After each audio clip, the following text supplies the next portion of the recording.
بسم اللہ الرحمن الرحیم۔ السلام علیکم دوستو، امید کرتا ہوں آپ سب خیر و خیریت سے ہوں گے۔ آج کی اس ویڈیو میں ہم باتھ روم کا دروازہ کھلا چھوڑ دینے کے نقصانات کے بارے میں بتائیں گے۔ نمبر 1، رات کو سونے سے پہلے بیت الخلاء کو صاف اور پاک رکھنے کا اہتمام کیجیے۔ نمبر 2، بیت الخلاء کا دروازہ ہر وقت اور مستقل بنیادوں پر بند رکھنے کا اہتمام کیجیے۔ نمبر 3، بیت الخلاء میں کپڑے اتار کر لٹکتے نہ رہنے دیجیے، کیونکہ محض ایک رات کے لیے لٹکتے رہنے والے کپڑوں میں جتنی منفی توانائی بھر جاتی ہے اس کا خاتمہ تقریباً ناممکن ہے، یا کم از کم 24 گھنٹوں کے لیے دھوپ میں لٹکنے سے کچھ خلاصی ممکن ہوتی ہے۔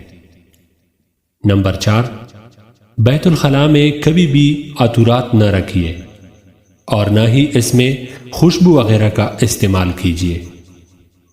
نمبر 5، بیت الخلاء میں جا کر روتے ہوئے ہر نوجوان لڑکی یا لڑکے کو نصیحت ہے کہ وہ آئندہ کبھی بھی بیت الخلاء میں جا کر ایسی حرکت یا گفتگو نہ کرے۔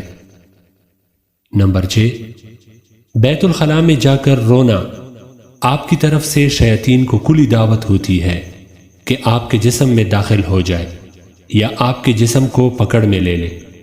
اس کے علاوہ بھی ایسا کرنے سے رزق یا شادی میں دیر ہوتی چلی جاتی ہے، زندگی میں مشکلات بھی بڑھتی ہے، غم اور افسردگی کا احساس بھی ہوتا ہے۔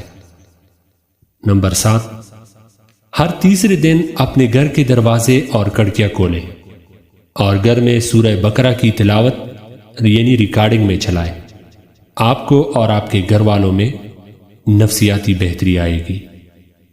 اس ویڈیو کو شیئر ضرور کریں، کیونکہ ہو سکتا ہے کہ آپ کے ایک شیئر سے کسی کا بھلا ہو جائے۔